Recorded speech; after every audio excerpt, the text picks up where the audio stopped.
اعوذ باللہ من الشیطان الرجیم، بسم اللہ الرحمن الرحیم۔ اردو میں آج کا جو ہمارا ٹاپک ہے وہ عظیم شاعر خواجہ حیدر علی آتش کی حالات زندگی اور ان کی شاعری کی خصوصیات ہے۔ خواجہ حیدر علی آتش 1764 عیسوی کو فیض آباد میں پیدا ہوئے۔ والد کا نام خواجہ عزت بخش تھا۔ ترک وطن کر کے دہلی آ گئے اور پھر دہلی سے لکھنؤ چلے گئے۔ انہیں لکھنؤ دبستان کا نمائندہ شاعر کہا جاتا ہے۔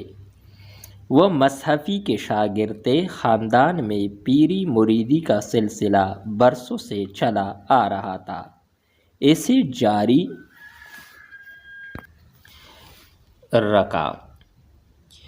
آپ نے 1846 عیسوی میں وفات پائی۔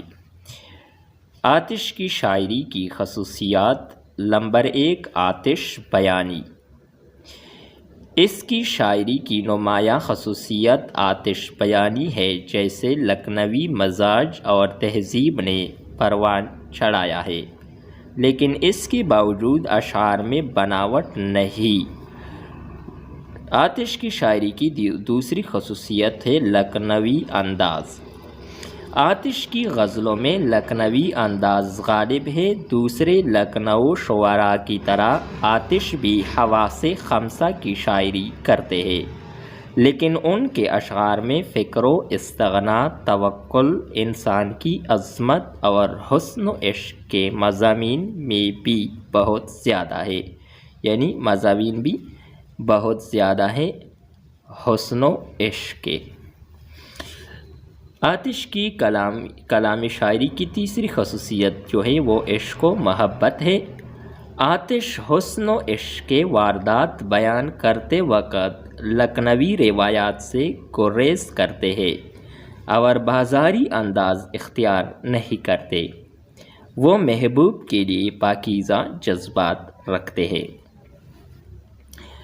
آتش کی کلام کی جو اور خصوصیت ہے وہ ہے فقر و استغنا۔ اخلاقی اقدار کے پابند تھے۔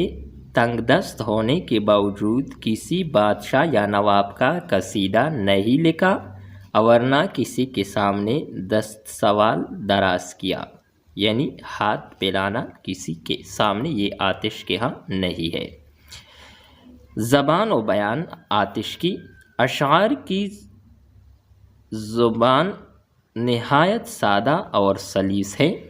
شگفتگی، بے ساختگی اور سادگی اس کے کلام کی خصوصیت ہے۔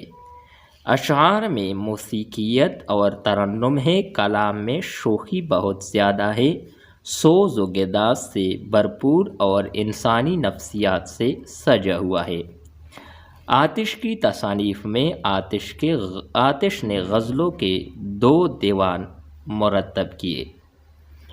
یہ تھی ہماری آج کی ویڈیو مشہور شاعر خواجہ حیدر علی آتش کے حوالے سے۔ نیکسٹ ویڈیو کے ساتھ دوبارہ ملتے ہیں۔ خدا حافظ۔